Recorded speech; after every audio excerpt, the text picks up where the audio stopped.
Welcome to the Madison Miller Podcast. Today is Tuesday, October 18th, 2022. Today we're going to recap last night's Monday Night Football game. We'll look ahead to tonight's big Game 5, or today's big Game 5 between the Yankees and the Guardians. We'll predict the NLCS, and we'll make a pick for Game 1 as well. NBA opening night tonight. That's exciting. NHL. We have something cool that I just came up with. The NFL win line, which is where it's just a line of all 32 teams of who beat who so far. It's not a circle because there's still an undefeated team left. And then you have news and notes and best bet. We'll start with Monday Night Football. It was not a pretty game because the Broncos are never pretty in primetime in 2022. That was their fourth primetime game of the year. Let's hope that it was their last, because they're not fun to watch. As the Chargers come out on top, 19-16 in overtime, so the last pick of Fab 5 comes into fruition. The Chargers improved to 4-2. The Broncos dropped to 2-4. Justin Herbert, 37 of 57, 238 yards and an interception. Russell Wilson, 15 of 28, 188 yards and a touchdown. So the MVP of this game was probably Dustin Hopkins with 4 field goals. And that's unlike the Chargers because the Chargers never really have good kickers. And guess what? Their kicker stepped up and helped them win this game. And coming up for each team, the Chargers are at home against the Seahawks. And Denver is at home against the Jets. So the Jets and the Seahawks are two of the more surprising teams in the league this year. So that really, for me, are no gimmies for those two teams that we just saw last night. All right, let's move on to the Major League Baseball playoffs. We'll start with Game 5, 4 o'clock TBS. Yankees-Guardians. The game got rained down from yesterday. It's going to be Nestor Cortez, and I'm going to guess Shane Bieber. I think it should be Shane Bieber. The Guardians are acting ridiculous if they don't throw Shane Bieber out there because he gives them the best chance to pull off the upset, along with the big three in their bullpen, who get yet another day of rest. But will the rest turn into rust for those relievers? That's what the Yankees better hope. It should be an interesting game. I think it helps the Yankees that it's Nestor Cortez rather than Jameson Taillon. It gives their bullpen guys an extra day of rest like Wandy Peralta. Maybe the possibility of Garrett Cole coming out of the bullpen. Ooh. The Guardians don't want to see Garrett Cole. That's for sure. So it should be interesting. The Yankees are minus 178, so they're an even bigger favorite than they were yesterday. Probably because of Cortez. Oh my God, it's saying Savali. Oh my God. That's ridiculous. If they lose this game, the Guardians, I blame a little bit on Francona because it should be Shane Bieber. I know he has those relievers, but what did I say? What if rest turns into rust? Because that's 3 days where those guys haven't pitched. So the Yanks are minus 178. The Guardians are plus 150. Over under 7. Overs even money. There's minus 122. Guardians plus 1.5 is minus 150. Yankees minus 1.5 is plus 125. So for this game, I'm going to go with under 3.5 first half total runs at minus 110. I think that Francona goes to the bullpen early. And I think Aaron Boone does too if Cortez struggles at any point. My guess for the Yanks is that Cortez goes 4 or 5. Then you see Loaizaga. Then you see Clay Holmes. And then you see Wandy Peralta and some combination of those guys. And maybe Taillon comes out of the bullpen. But I don't like Taillon out of the bullpen. I think that's a little ridiculous. Maybe you'll see Lou Trevino, who got a big out for them in Game 3. But the idea of potentially Garrett Cole pitching out of the pen is just music to my ears. So, first half under 3.5, -110. This is a bet on Francona going to the pen early and Cortez either pitching well enough or Boone going to the pen early too with his big boys who got an extra day of rest with that rain out yesterday. So I'm going to go under 3.5 first half total runs at -110. I think the Yankees win this game. I'm going to say it's like in that 4-2 range. And tomorrow they'll be playing the Astros in a rematch of the 2019 and 17 ALCSs. All right, so the NLCS. We'll pick the series before we pick the game. I think this is going to be an amazing series. I think that these two teams' crowds are going to bring it. I think that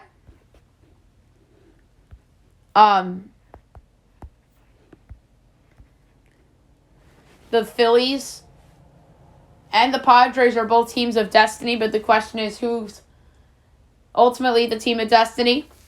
The Padres in the series are -120. The Phils are even money, which is wild. This is a best of 7. So offensively, this is a hard call in terms of who has an advantage. So the Padres obviously trade for Juan Soto. They have Manny Machado, who might win the NL MVP. They have Trent Grisham, who's been a breakout star for them. And they have some other nice complementary players as well. Will Myers was a guy they've been trying to trade, but he's still on this team amazingly enough.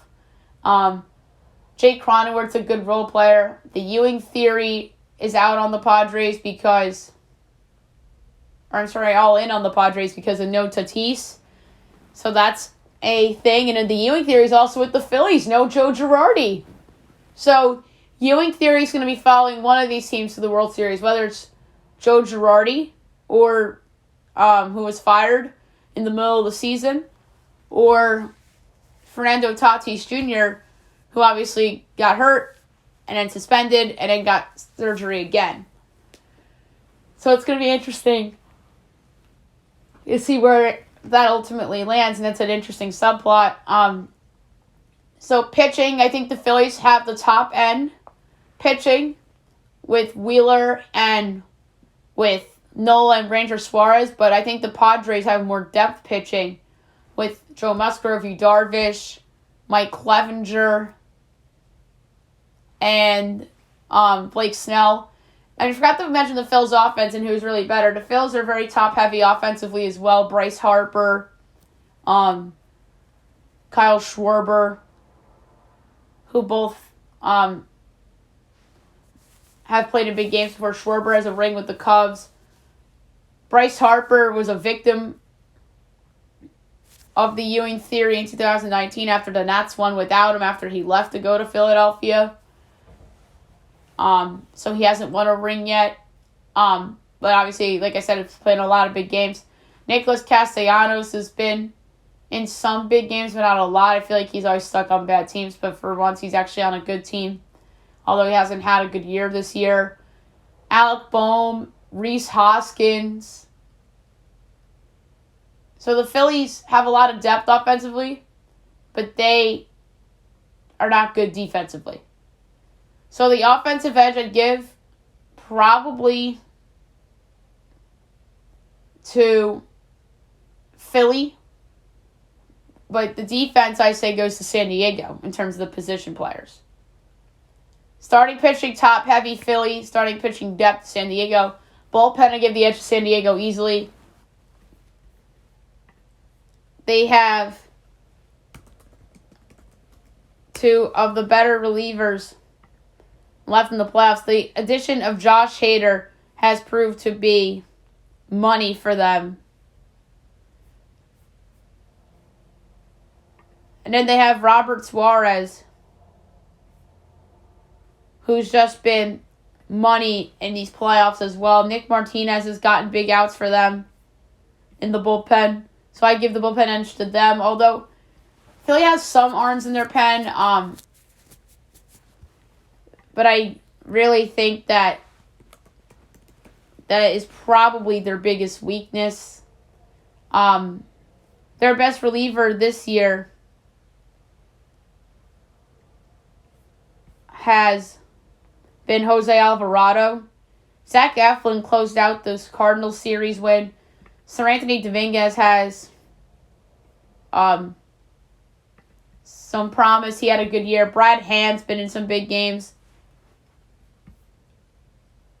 And he's been very solid for them as well. So Philly has a nice bullpen, but I don't think it has the upside of San Diego's. I think the Philly bullpen has more downside. Manager Bob Melvin has an easy edge over Rob Thompson. And I love the job that Rob Thompson's done with the Phillies this year. But to me, Bob Melvin gets the edge. And Bob Melvin, if he wins the series, he'll be going to his first World Series because he didn't go to any with Oakland. Although, has been to the playoffs a lot with the A's. So, for the pick for the series, I'm going to go with the San Diego Padres in 6 games. That is 4-1. And is it the favorite outcome? Yes. I think that's just by accident. But getting that at 4-1, I think, is pretty good value.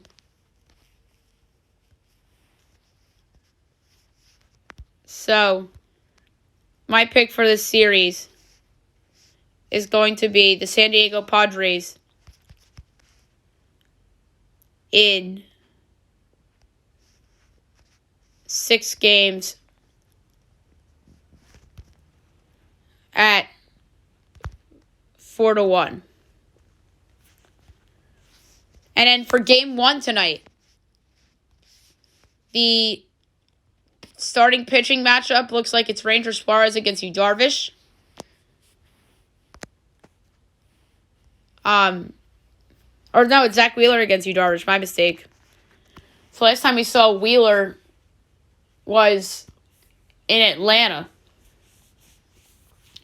Padres are minus 126. The Phillies are plus 108. Over under 7. Over is even money. There's minus 122. Phillies plus 1.5 is minus 10. Padres minus 1.5 is plus 172. Neither of these teams have played since Saturday, so they both have a good amount of rest. I think Philly has a good chance to win this game. And they have a good chance to win the next one, too. But I'm going to say that for my pick here, I'm going to go with first half total runs under 3.5 at minus 118 for my pick for the game. So the same play, except at a different price as the ALDS Game 5 for this game. I'm going to say the Padres win this game, though. And I think this will be a 1-1 series. So that's what I think right now. But I'm going to say that San Diego wins game 1. All right, NBA opening night is tonight. We have 2 games. 1 Eastern Conference game, 1 Western Conference game. The first game, you have the Eastern Conference champion Boston Celtics hosting the Philadelphia 76ers. So, it's going to be a really fun game, I think. Boston's giving 2.5 totals, 215. I'm taking the Sixers getting the 2.5. I think that Philly is going to show up and show out in game 1 of 82. The best player on the court will be Joel Embiid, although I love Jason Tatum. Celtics are dealing with some distractions and such, and I think they have some injuries in this game as well. But I'm not totally 100% sure. But I really like the Sixers this year for the regular season. So, Give me the Sixers getting the 2.5, and I like them to win outright too. They're plus 112. And the second of two games, the Lakers and the Warriors, 10 o'clock on TNT. You would think Kevin Harlan and Reggie Miller would be at this game. And you think that the other game, before he has his big ALCS, is Brian Anderson and Stan Van Gundy. Although I would not be shocked if it's Ian Eagle on the call of 76ers Celtics. Would not be shocked. And Brian Anderson ends up doing tonight's Yankee Guardian game instead of Bob Costas. Like, that wouldn't surprise me. But you know what? I actually do think it's going to be Ian Eagle on Sixers Celtics and then Harlan and Reggie on Lakers Warriors. So Lakers Warriors, this line was 6 last night, went up to 7. So it's Warriors by 7, total 225. And by the way, my projection for Sixers Celtics, I have Celtics by a half, total 215 and 3/20. So Lakers Warriors, I am going to take the under in this game. I think it's going to be a lower scoring game. The jitters and the Warriors getting the rings. It looks like Russell Westbrook is going to play tonight. I project Warriors 7.5, total 222 and a tenth. So I'm going to go with under 225 between the Lakers and the Warriors. And if you didn't miss my NBA season prediction 2-part show from last night, go check it out. All right, the NHL will recap the games from last night and look ahead to the games being played tonight. All right, Bruins over the Panthers 5-3. Number 3 started the game with a goal and assist, Patrice Bergeron. Number 2 started the game with a goal, David Pasternak. Number 1 started the game with 2 goals and an assist, Jake DeBrusk. Kings over the Red Wings 5-4 in overtime on a game winner by Philip Deneau. Number 3 started the game with a goal and an assist, Oscar Sundqvist. Number 2 started the game with 2 goals and an assist, David Perron. Number 1 started the game with 2 goals, including the OT winner, Philip Deneau. Canadians over the Penguins 3-2 in overtime on a game winner by Kirby Dach. Number 3 started the game with 2 goals of Genny Malkin. Number 2 started the game with 2 assists, Caden Gooley. And the number 1 started the game with the OT winner, Kirby Dach. Rangers over the Ducks 6-4. The number 3 started the game with a goal and assist, Vincent Trocheck. Number 2 started the game with a goal and 3 assists, Artemi Panarin. And the number 1 started the game with 2 goals and 2 assists, Mika Zibanejad. Coyotes over the Maple Leafs 4-2. The number 3 started the game with an assist, John Tavares. Number 2 started the game with a goal and assist, Nick Ritchie. Number 1 started the game with a goal and assist, Shane Gostisbehere. So the Coyotes win outright in Toronto. Capitals come back from 3 goals down to beat the Canucks 6-4. The number 3 started the game with a goal and 2 assists, Elias Pettersson. Number 2 started the game with a goal and assist, John Carlson. Number 1 started the game with 2 goals and 2 assists, Alex Ovechkin. Avalanche over the Wild 6-3. The number 3 started the game with 3 assists, Caitlin Addison. Number 2 started the game with 2 assists, Cale Makar. The number 1 started the game with a goal and 2 assists, Nathan McKinnon. Stars over the Jets 4-1. The number 3 started the game with the goal, Joel Kiviranta. Number 2 star of the game with the goal, Johnny Hakanapa. And the number 1 started the game with the goal, Miro Heiskanen. And the Hurricane over the Kraken 5-1, so best bet comes through. Number 3 started the game with the goal, Andre Burakovsky. Number 2 started the game with a goal and 2 assists, Sebastian Aho. And the number 1 started the game with 2 goals and an assist, Andrei Svechnikov. All right, now we look ahead to today's games. At 7 o'clock, you have the Canucks against the Blue Jackets. Interesting game. Vancouver's a minus 118 favorite, and Columbus is minus 102 over under 6.5. Over's minus 102, under's minus 120. Vancouver plus 1.5 is minus 265. Columbus minus 1.5 is plus 210. This is going to be my last stance of Vancouver for a while. If they don't win tonight, then I'm banning them from the bet list for a while. Give me Vancouver minus 118 at Columbus. Ducks, Devils. Devils minus 184. Ducks plus 152 over under 6.5. Over's minus 105. Under's minus 115. Ducks plus 1.5 is minus 162. Devils minus 1.5 is plus 132. The over's a lock here. Minus 105. I absolutely love it. Bruins Senators. Sens minus 118. Bruins minus 102. Over under 6 minus 110 each way. Bruins plus 1.5 is minus 265. Ottawa minus 1.5 is plus 210. I feel like this is the Vegas nose line, similar to the Vancouver Columbus line. Like you would think it should be a pick, and it's not. Give me Ottawa minus 118. ESPN Flyers Lightning. The undefeated Flyers at the Lightning. The Lightning are minus 320. Flyers plus 250. Over under 6.5. Overs even money under minus 122. Flyers plus 1.5 is minus 105. Lightning minus 1.5 is minus 115.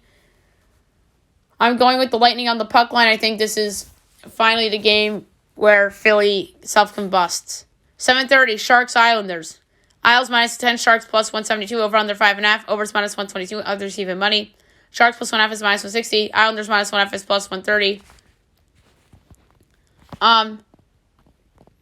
For this game, I'm going to go, this is a hard one. I'm going to go with the under. I think this is a Sorokin game. 9 o'clock, Golden Knights Flames, great game. Flames minus 160, Vegas plus 132, over under 6.5, overs minus 102, and there's minus 118. Vegas plus 1.5 is minus 188, Flames minus 1.5 is plus 152. I'm going to go with the over in this game too. Sabres Oilers. Oilers minus 240, Sabres plus 195, over under 7, overs plus 110, unders minus 138. Sabres plus 1.5 is minus 118, Oilers minus 1.5 is minus 104. I'm going with Edmonton on the puck line, minus 1.5 at minus 104. And last but not least, 9:30 ESPN, Kings Predators. Not a bad game. The Preds are minus 164, the Kings are plus 136, over under 6, overs minus 115, unders minus 105. Kings plus 1.5 is minus 188. Preds minus 1.5 is plus 166. I like under 6, minus 105. This is the latter half of the ESPN doubleheader. I think this is an underplay. This is a bet on Jonathan Quick, and it's a bet on Juicy Saros, both performing up to their capabilities. Okay, now I'm going to do something fun on the podcast. I tried to do it last week, but it didn't work out because there was 2 one-win teams that their lone win came against the same team. And now we have a win line. We don't have a win circle because there is a team in the league that's still undefeated. So we have a win line. So, like, every team has a win over somebody.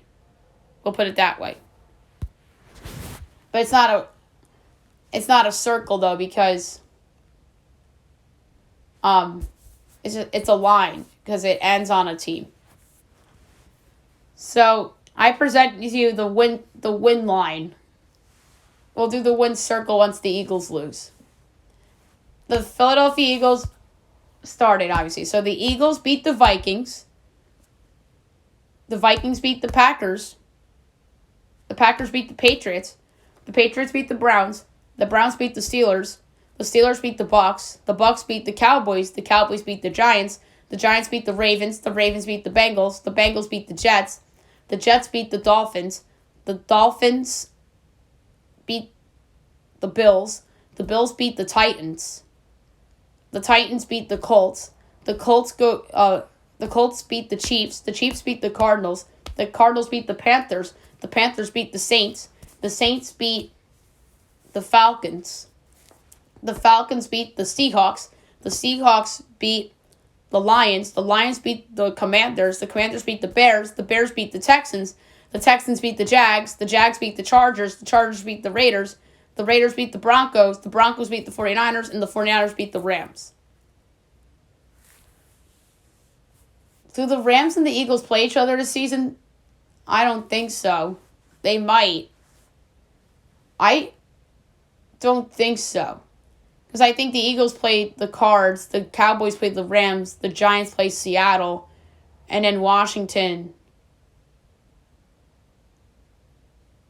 Oh, wait a minute. Then I guess that's not the case.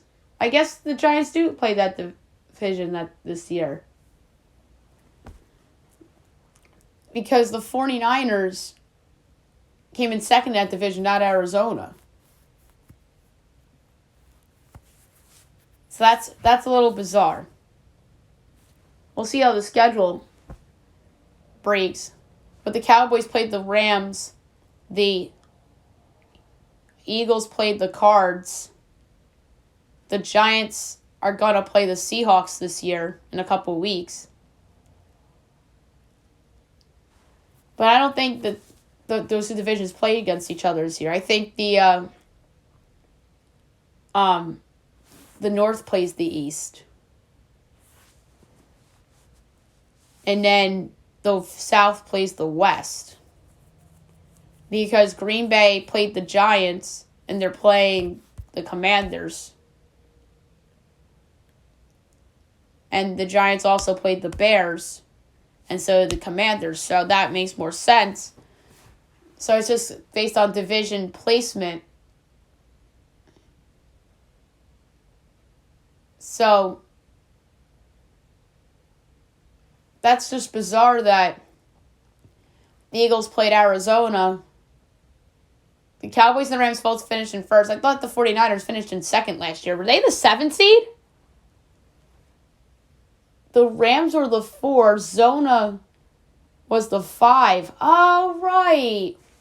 And the Niners were the 6th seed. They played Dallas. I forgot all about that. So the 49ers finished in third last year. I forgot all about that. That Arizona finished higher than them last year, which is bizarre, although the 49ers made the NFC title game. So Philly does not play the Rams this year. So we would have to change the line to make it a circle for whomever beats Philadelphia if Philadelphia is beaten in the regular season, which they probably will be at some point. Just the question is it Dallas? Is it the Giants even? Is it somebody down the road that we're not expecting? Is it the Colts? Is it the Titans? So it could be somebody that knocks off Philly. But that's just a really fun line. And it's just so funny that this was the case. And if there's time tomorrow, then we'll do power rankings tomorrow as well. All right, Dancing with the Stars was on last night. It was an interesting show, to say the least.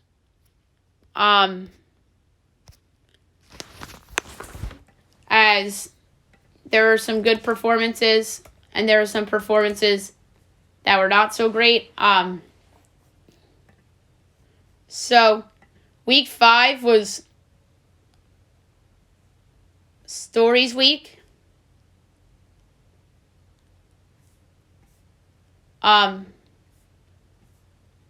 So, Star Stories Week, night 1, most memorable year, as each couple performed one unlearned dance to celebrate the most memorable year of their lives. Contemporary and the waltz were introduced. Couples are listed in order they performed, or on my chart here, and then so first up was Trevor and Emma. They did a jazz routine to Viva La Vida by Coldplay and got a 32. Shangela and Gleb did a foxtrot to Roar by Katy Perry and got a 32. Jesse and Alan did a tango to Blue Jeans by Jesse James Decker and got a 29. Gabby and Val did a foxtrot to If the World Should Ever Stop by J.P. Cooper and got a 36. Joseph and Daniela did a rumba to My Way by Frank Sinatra and got a 34. Daniel and Britt did a contemporary to Both Sides Now by Joni Mitchell and got a 34. Jordan and Brandon did a salsa to Let's Get Married by Jagged Edge featuring Run, the Remarkable Mix, and got a 33.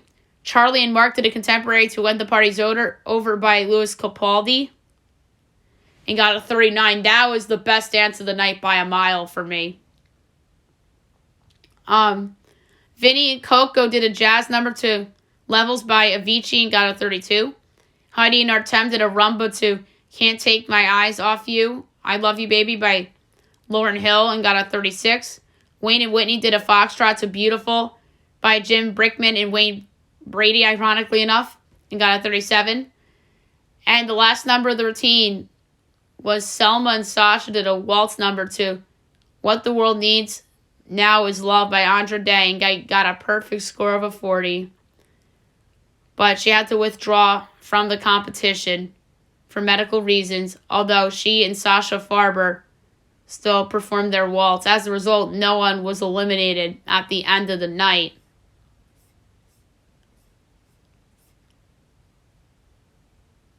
So the show will be on again tonight, as they are going to be doing prom night as their theme. So it should be a fun show tonight. All right, now move on to news and notes for today. We'll start with football. Rival executives say that they would not be surprised if the Giants try to trade one of their wide receivers at the deadline. It seems they're eyeing Kadarius Toney. The Giants are probably right to trade him because he never stays on the field. But this also could be a risk because he can go out there and be amazing for another team. Russell Wilson says that injuries are not an excuse, as he downplayed the shoulder and hamstring issues after the loss. Only thing that matters is us winning. And the Broncos set a Monday Night Football penalty record. It's 151. The most for a team on Monday night since 2000 when the stat was first tracked. Yikes.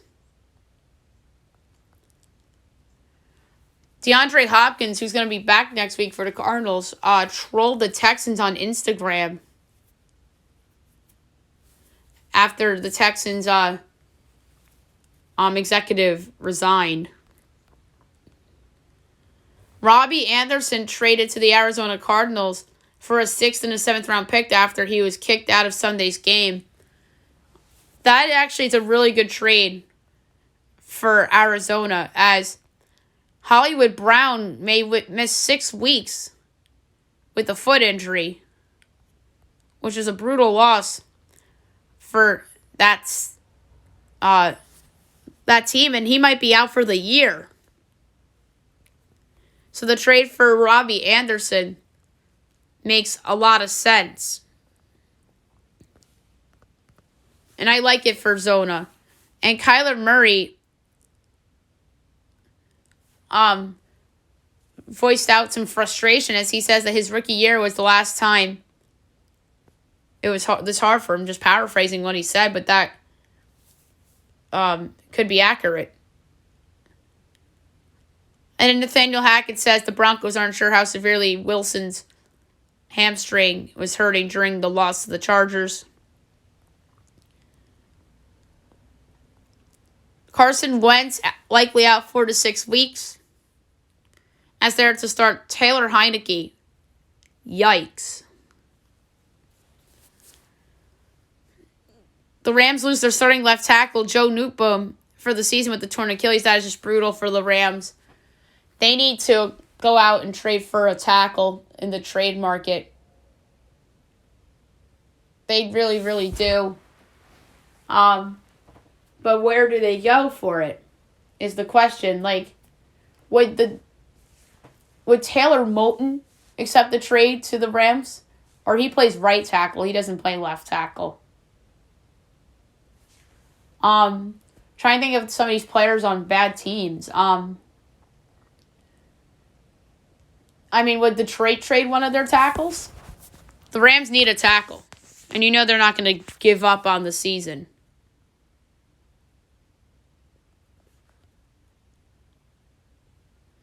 Dak Prescott will be medically cleared and return to practice on Wednesday. That is amazing news for Dallas. They need him back. Cooper Kupp finally turned into a pumpkin on Sunday night. Keenan Allen expected to be back for Week 7 against the Seahawks. So that's good news for the Chargers.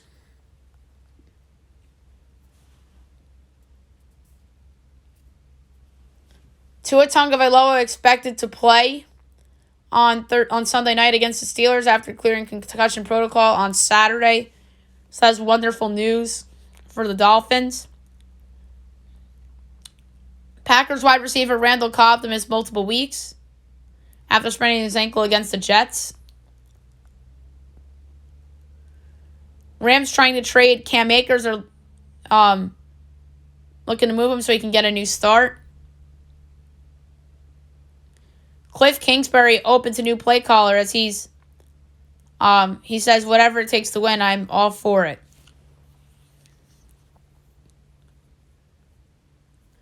Baker Mayfield will face quarterback competition once he comes back from injury, according to Steve Wilkes. So that's the right move for Carolina. And they also have Sam Darnold as well, who hasn't played for them this year.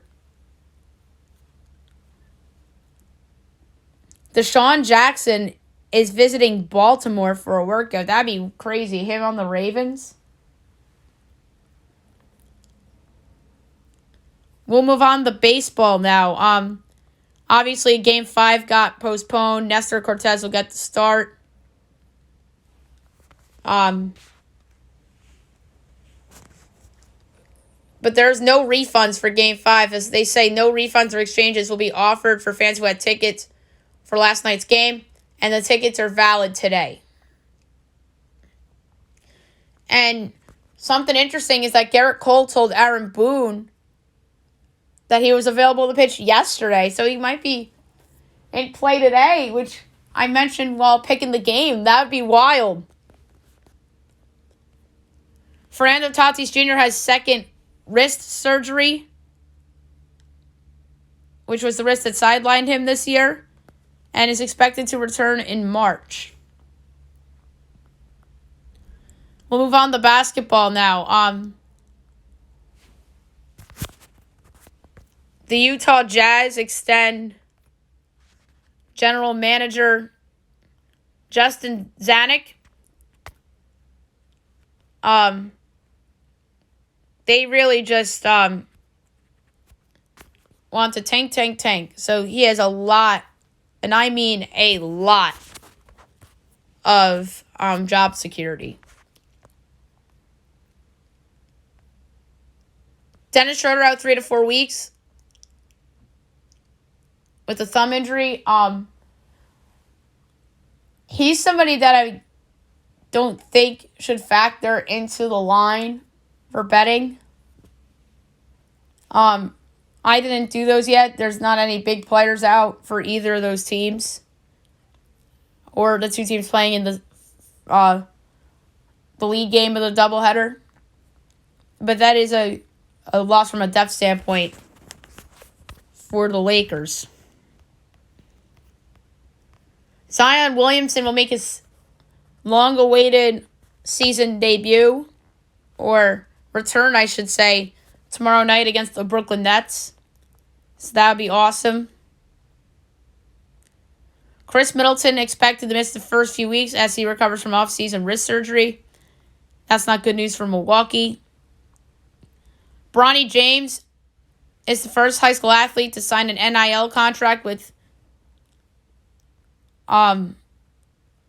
Beats. So that's absolutely crazy.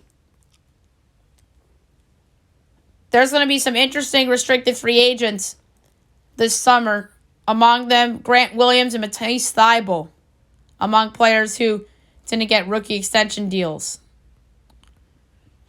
And the last thing I want to touch on is the men's college basketball preseason AP poll. That came out yesterday. So here it is. Number 1, North Carolina. Number 2, Gonzaga. 3, Houston. 4, Kentucky. 5 is a tie between Kansas and Baylor. 7, Duke. 8, UCLA. 9, Creighton. 10, Arkansas. 11, Tennessee. 12, Texas. 13, Indiana. 14, TCU. 15, Auburn. 16, Villanova. 17, Arizona. 18, Virginia. 19, San Diego State. 20, Alabama. 21, Oregon. 22, Michigan. 23, Illinois. 24, Dayton. 25, Texas Tech. Others receiving votes: Texas A&M, UConn, Miami, Purdue, St. Louis, Michigan State, Florida State, Xavier, Wyoming, Ohio State, Iowa, Rutgers, Florida, USC, Toledo, Virginia Tech, Memphis, Notre Dame, UAB. All right, so there's a couple teams on this list that you could argue were snubbed from the top 25, including Xavier, who has a really good roster coming back. But for me, the team that was snubbed was UConn. I think UConn should have been in instead of Texas Tech. You could argue Dayton probably shouldn't have belonged in there either. A&M's just a team that really hasn't put it all together over the last several seasons. Purdue's always overlooked. Izzo. Always overlooked. But it should be an interesting season. I'm going to have the big college basketball prediction series shows around like that November 5th weekend. So I'm looking forward to that. And last but not least, my best bet of the day, brought to you by FanDuel. I noted earlier a pick that was a lock. The Anaheim Ducks are terrible defensively. Their overs should be no-brainers. I feel pretty good about this one, so I'm going to lay a half unit on over 6.5 between the Ducks and the Devils. For my best bet of the day, laying a half unit on it over 6.5 between the Ducks and the Devils for my best bet of the day. So that's it for the show. I'll be back tomorrow recapping Game 5 of the ALDS, Game 1 of the NLCS. Looking at everything tomorrow, including a big NBA slate, a smaller hockey slate. We have Masked Singer and Survivor to talk about on tomorrow's show. Dancing with the Stars, too, because they have another show tonight. And then, obviously, news and notes and best bet as well. Hope you guys have a great day, everyone.